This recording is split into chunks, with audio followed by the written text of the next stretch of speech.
Absolument. Marvel, ce grand bazar cinématographique où le temps et l'espace se tordent plus qu'un bretzel dans un micro-ondes. Et parlons de Colman Domingo, le nouveau touriste de l'espace embauché par Marvel. Apparemment, les potins du moment nous disent que Coleman a presque eu le rôle de Kang. Mais bon, à Hollywood, presque, ça veut dire que tu finis en Norman Osborn dans un dessin animé Spider-Man. Qui aurait cru que grimé en bouffon vert en 2D serait la rampe de lancement vers le rôle du chauve le plus adulé de la pop culture, Professeur X? Si les rouages cosmiques de Marvel tournent comme les Illuminati, ou serait-ce la TVA, l'ont prévu, Domingo pourrait bien incarner Charles Xavier. Oui, celui qui est un mélange de Martin Luther King Jr. et de Jedi qui a oublié son sabre laser au pressing. Bien sûr, la rumeur court que Denzel Washington était aussi sur le coup. Imaginez ça, de Malcolm X à Professeur X. Voilà ce que j'appelle un multivers culturel. Si ça ne se fait pas avec Ryan Coogler, Domingo est le prochain sur la liste.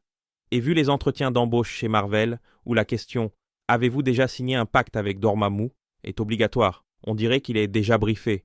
Et comment oublier qu'il a failli être Kang, mais que c'est Jonathan Majors qui a foutu le boxon dans les lignes temporelles, conduisant à son licenciement, même de l'univers 838.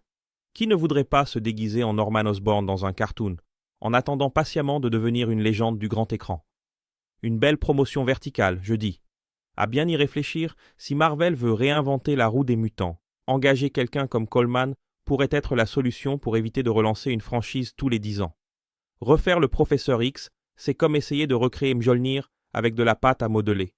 Tu sais que ça va mal tourner, mais la curiosité est trop forte. Alors, on va voir où ça nous mène. Domingo pourrait bien apporter une touche d'originalité improbable. Un peu comme si on apprenait que Rick Sanchez s'est inscrit pour devenir le nouveau chef des Schtroumpfs sous un faux nom. Après tout, s'il peut inventer un pistolet à portail, qui suis-je pour critiquer les choix des Schtroumpfs?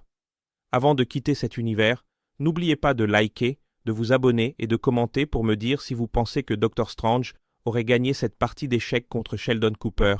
Allez, vous savez que vous voulez en débattre.